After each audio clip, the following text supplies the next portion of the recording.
So continue. Next halacha number CF number 12. Oh, it's a long CF. All right. So introduction says we learn above in CF3 that shel yad is placed on a weaker of two hands, usually the left. Okay. So I mean, most people are right. Okay. Thus, a left-handed person who performs all of his primary tasks with the left hand will put the tefillin on his right hand, which is his weaker hand. However, Gemara in Halachos 37a. So the basic rule in most of the cases, so his left arm, like his left is actually his right, but in some cases we still go by. Even though his left hand is stronger, we still go by his right. So meaning what? For example, I'll give you one example. So when person is holding Sefer Torah, so even though he's lefty, so he still holds it on the right side. Or when he start moving, right? He start moving to the right, like when he goes in the shul, when he's called to the Torah. Stuff like that. Okay, so we don't go by his left. But in this case, yes. In the case of tefillin, we go. Okay. So one more time. However, the Gemara in Halachos 37a recites another source for this halacha. That tefillin are put on the left hand. The Torah Dvarim 6 verses 8 and 9 juxtaposes the word ukshar tom. And you shall bind them, and you shall bind them in on the hand with the word uksav tom. Okay, and you shall write them. So you shall bind them next to, and you shall write them, in reference to mezuzah. Okay, to teach us that the hand that is used to bind the tefillin, meaning the bind, right? To bind the tefillin to the arm must be the same hand which one writes, with which one writes, which is unbelievable. That's how they deduce. That's one who writes. So I think it's that this halacha would be from Moshe Rabbeinu, I think, but it's one of the support things that they have. Okay. Thus, one who writes with his right hand must always bind the tefillin on his right hand, with his right hand onto the left. Okay, apologies.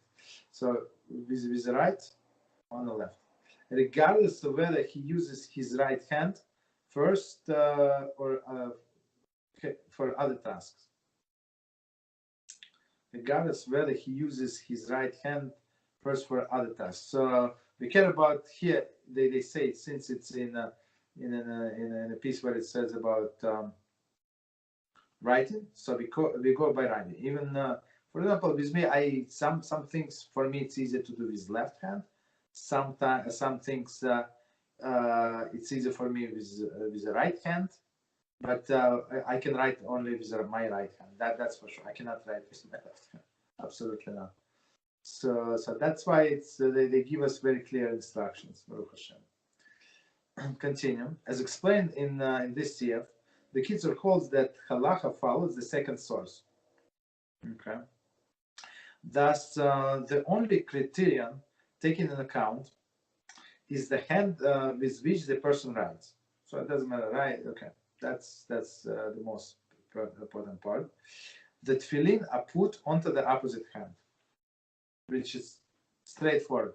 If you write with the right hand, even many things like I do, not many, some things I do with the left hand. So I write with the right, so that's it. So that's, I put tefillin on the opposite hand. Come to see the Shulchan Aruch and Ramas 27.6, Sibir Halacha, who brings various opinions regarding this halacha.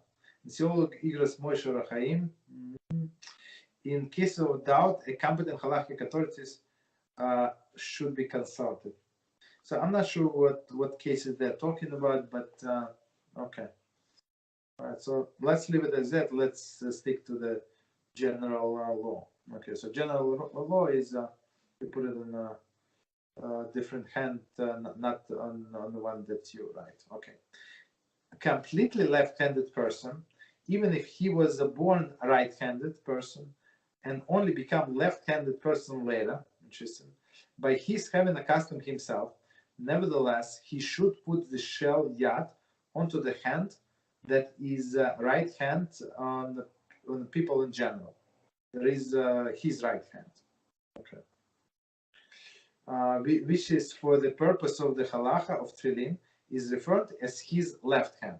So the guy, even though he was born righty and he started, I don't know why, for whatever reason, he started using his left hand. So, and it becomes his dominant hand. So he put Tefillin on his right hand. So it doesn't matter, he was born like that, or he developed it for whatever reason. I don't know, maybe because of some sicknesses. I'm not sure why. Okay. If person performs all of his tasks with the right hand, except for writing, very interesting, which he does with his left, or vice versa, all his activities are done with the left, except writing, which is done with the right, and the hand with which he writes is considered his right hand, with regard to this halacha, and he therefore must put the shel yad on the other hand. I mean, okay, let's quickly read commentary. So, bir halacha for other conditions and opinions regarding this halacha. Okay, so basically, I mean, so he does everything with the one hand, but writes with a different hand. So this hand that he writes, it becomes his right hand, and the other he puts Tefillin on the opposite hand. Basically, I don't remember what Mishnah Brura said. Okay, maybe there are different opinions. I'm not sure why would he go by different opinion. I'm not sure. Maybe it's if it's the only Tefillin that he has, there is nobody to retire differently. That would be my guess. I don't know, so he can start putting a different hand. That's the only guess I have, but you never know. There are many different situations. Okay, continue. A person who is wow, that's a hard word. Ambidextrous, right? Puts on Tefillin on a hand that is left hand for most people. I mean, he can do things with all things with two hands. 75 person is considered ambidextrous when he can perform all of his activities with the same ease, regardless of which hand he uses. However, one who finds activities easier with the one hand, although he can perform them with the other hand as well, is not considered ambidextrous with regard to this halacha. So me personally, I never saw a person like that. Can do all things like equally good with two hands. All right. So, but of course, it's possible. Things happen. Okay, continue. The same rules apply if one was not born left-handed person at all. Was not born left-handed person at all. That is, he had no natural inclination to favor his left hand with respect to any task. Okay, but only afterwards accustomed himself to write with his left hand, and all the rest of the activities are done with the right hand. And all other activities done with the right hand. Okay. In that case, he puts on Tefillin on the hand that is left hand for most people. The commentaries say the practical application of these halachas are complex, and competent halachic authorities should be consulted whether doubt exists. So but basically understanding the situation. So he was not born as a left-handed person, right? And he accustomed himself to write with the left hand, with the right, and the rest of activities done with the right hand. Okay, in that case, he puts Tefillin on his left hand. Okay. Yeah, no problem.